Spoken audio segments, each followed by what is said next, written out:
तो यार आज हम इस वीडियो में बात करने वाले हैं ब्लू लॉक के चैप्टर 213 के बारे में, जिसमें कि काइंड ऑफ हमें फ्लैशबैक दिखाया गया है कि कैसे इसागी ने अपना अगला पीस, मतलब जो अभी रिसेंट में नया पीस उसने डेवलप किया है लेफ्टी शॉट, वो इतने कम टाइम में कैसे तैयार करा। So if you are interested keep watching.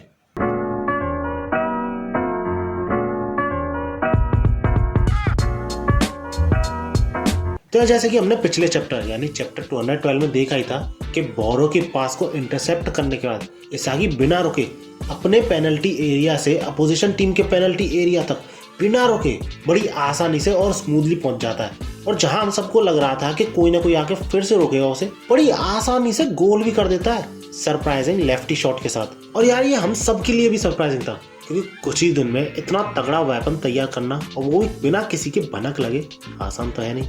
इस पे फुल वीडियो चेकआउट कर सकते हो वैसे। इसके बाद हम चैप्टर 213 में देखते हैं कि पूरी पब्लिक पागल हो रही होती है इस गोल को देख के, क्योंकि ये इसागी का पहला गोल था नियो इगोइस्ट लीग का। लेकिन यार इस पैनल को देख के सही में मुझे खुशी भी बहुत हुई, लेकिन दुख भी काफी ज्यादा हुआ। सबसे पहले खुशी तो मुझे इस बच्चे को देख के हुई, क्योंकि अगर तुम मेरी वीडियोस देखते हो सारी तो तुम्हें पता ही होगा ये इसागी का फर्स्ट रैंडम फैन है जिसने कि उससे हाथ मिलाया। और ये बच्चा इसागी जैसा प्लेयर बनना चाहता है, जिसकी की बात मैंने इस वीडियो में की थी। और दूसरी बात जिससे मुझे काफी दुख हुआ इन दोनों को एक साथ देखकर, साला ये दुख का खत्म नहीं होता बे। इसके बाद हम अगले ही पेज में देखते हैं कि इगाराशी हमेशा की तरह काफी ज्यादा शॉक्ड और हाइप्ड रहता है इस गोल को देखकर। हियोरी की बोलती बंद हो जाती है, किंग और नीको को तो बोलने के लायक ही नहीं छोड़ता है इसागी। और आईकू भी एक्साइटेड होने के साथ साथ ये बोलता है कि एक लेफ्टी शॉट किसने ही सोचा था कि इस बंदे ने इतना तगड़ा वेपन भी छुपा रखा होगा। इसके बाद हमें दिखाया जाता है नेस, जिसको कि गोल होने के इतनी देर बाद भी यकीन नहीं हो रहा होता है कि इसागी ने गोल कर दिया, वो भी लेफ्ट फुट से, जब वो उसे रोकने की कोशिश भी कर रहा था। और सबसे ज्यादा शॉकिंग भी यही था नेस के लिए कि पिछले मैच तक ऐसा कुछ करने के इसागी काबिल भी नहीं था। तो कुछ दिनों में ऐसा क्या किया इसने, क्या करा इसागी ने अपनी बॉडी के साथ। इसके बाद हमें 5 दिन पहले का फ्लैशबैक दिखाया जाता है, जो कि हमने कुछ चैप्टर्स पहले यानी चैप्टर 208 के लास्ट में देखा था कि इसागी कुनिगामी से मदद मांगने जाता है। बेसिकली वो कुनिगामी से वो तरीका जानना चाहता था जिनसे कि वो नोएल नोवा की फिजिकल एबिलिटीज कॉपी कर पाया, यानी दोनों फुट से खेल पाया, जिससे कि वो भी दोनों फुट से खेल के जैसे इगाराशी कह रहा था कंफ्यूज करने की, वैसे ही वो भी कंफ्यूज कर सके प्लेयर्स को। इसके बाद हम कुनिगामी को पहली बार वाइल्ड कार्ड एंट्री के बाद फंकी फेस में देखते हैं। और क्योंकि इसागी बोलता ही चला आता जब शुरू होता है, तो वो इसागी से ये बोलता है, अबे किस बारे में बात करा अचानक से यू स्टॉकर।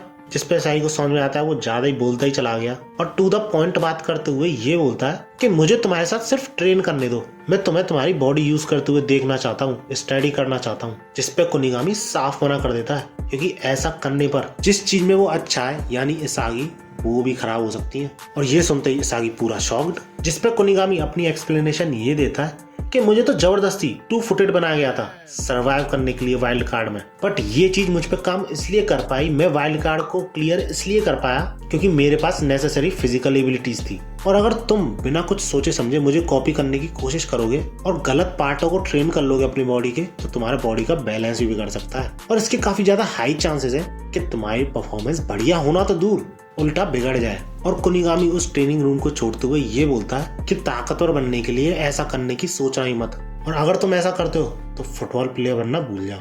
अब इसागी ये सब बातें सुन के चुप तो हो जाता है, लेकिन बंदा शौक में ज्यादा इसलिए होता है कि कुनिगामी उसे बॉन्ड करके गया है जिससे इसागी खुद को डिस्ट्रॉय ना कर ले, मतलब उसकी बॉडी डिस्ट्रॉय ना कर ले। और इस बात से ये भी क्लियर हो जाता है कि कुनिगामी यार अच्छा ही बंदा है अभी भी, ऐसा नहीं है कि कुछ ज्यादा ही चेंज हो गया है वो। लेकिन इसागी अभी भी पीछा नहीं छोड़ता, वो ये बोलता है कुनिगामी से कम भैया मुझे अपनी ट्रेनिंग तो देखने दो। जिस पे कुनिगामी और ज्यादा रिएक्ट कर पाता उससे पहले वहां पे शिगरी पहुंच जाता है, जो कि कुनिगामी को ही ढूंढ रहा था। जिस पे इसागी शिगरी से ये पूछता है कि तुम जर्मन स्टेडियम में क्या कर रहे हो। शिगरी रिप्लाई में बोलता है मैं कुनिगामी को ढूंढने आया था, इस बंदे ने बेसिकली मुझे इग्नोर ही मारा है पूरे मैच में और मैच के बाद भी। अब शिगरी कुछ बात तो करना चाहता था उससे, लेकिन कुनिगामी बिल्कुल इग्नोर कर रहा होता है और बोल देता है पिस ऑफ, मुझे तुमसे कोई बात नहीं करनी। जिस पे शिगरी ये बोलता है चलो ठीक है बात नहीं करनी, कम से कम मेरी बात तो सुन लो, तुम कुछ मत बोलो। इसके बाद शिगरी ये बोलता है कि कुनिगामी तुम काफी ज्यादा चेंज हो गए, तुम्हारा ऑरा, तुम्हारा खेलने का स्टाइल सब चेंज हो चुका है, बट मैं भी चेंज हो गया हूँ, इसलिए आगे से अब मैं तुम पे नजर रखने वाला हूँ, तो बेहतर होगा कि तुम भी मुझ पे नजर रखो। इसके बाद कुछ और होने से पहले बशीरा वहां पे पहुंच जाता है और बंदा पहुंचते ही वहां पे ये बोलता है कि कि भैया क्लास रियूनियन चल रहा है क्या यहाँ पे। बेसिकली बशीरा का कहने का मतलब ये था कि टीम जेड से यही बंदे हैं जो कि स्ट्राइकर की तरह अभी भी खेल रहे हैं और बढ़िया कर रहे हैं। जिसके बाद इससे पहले कि वो बशीरा से कुछ और बोल पाते बशीरा फुटबॉल फेंक के मारता है साई के मुंह पर। और यार इस सीन को देख के सही में लगा कि ये दोनों लंगोटिया यार है। जिसके बाद जब शिगरी बशीरा से आने की वजह पूछता है कि क्या तुम्हारे आने की वजह कुनिगामी है, तो उस पर बशीरा बोलता है हाँ, और इसागी के साथ मुझे मजे भी लेने थे पैसे वाले मजे नहीं। पर ये बात सुन के इसागी थोड़ा सरप्राइज हो जाता है कि मैं। इस पर बशीरा बोलता है कि हाँ, मैंने बस्टन मुशैन और मैनचेस्टर सिटी के जो मैच था वो देखा था मॉनिटर पे, और भाई साहब क्या मैच था। लिटरली तुम सबके सारे छेदों में से मॉन्स्टर जूस निकल रहा था। What did he say?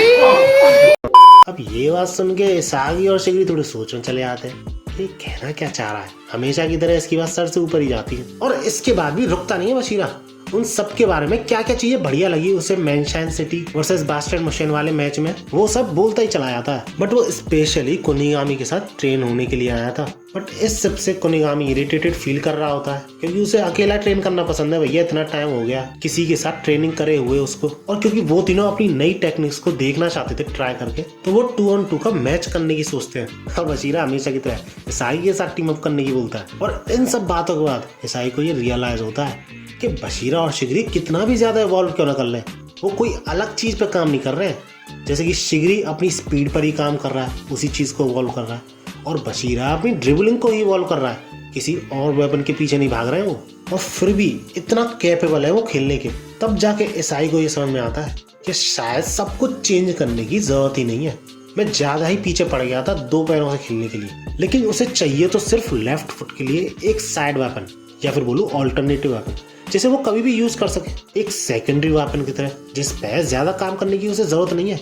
वो अपने प्राइमरी वेपन पे ही फोकस करेगा, लेकिन ये सेकेंडरी वेपन उसकी अनप्रेडिक्टेबिलिटी को और भी ज्यादा बढ़ा देगा। इसके बाद ऐसा कुनिगामी फाइनली मान ही जाता और वो चारों प्रैक्टिस करना शुरू कर देते। अब तुम्हें समझ में आया इसागी के इतने बड़े सरप्राइज का रीजन, और इसी सेकेंडरी वेपन की वजह से इसागी अपने मेटा विजन को 100% मेटा विजन बोल रहा है, जो कि मेरे नजरिए में ऐसा बिल्कुल भी नहीं है। आई थिंक मेटा विजन का भी फुल यूज काफी दूर है इसागी से। What do you think?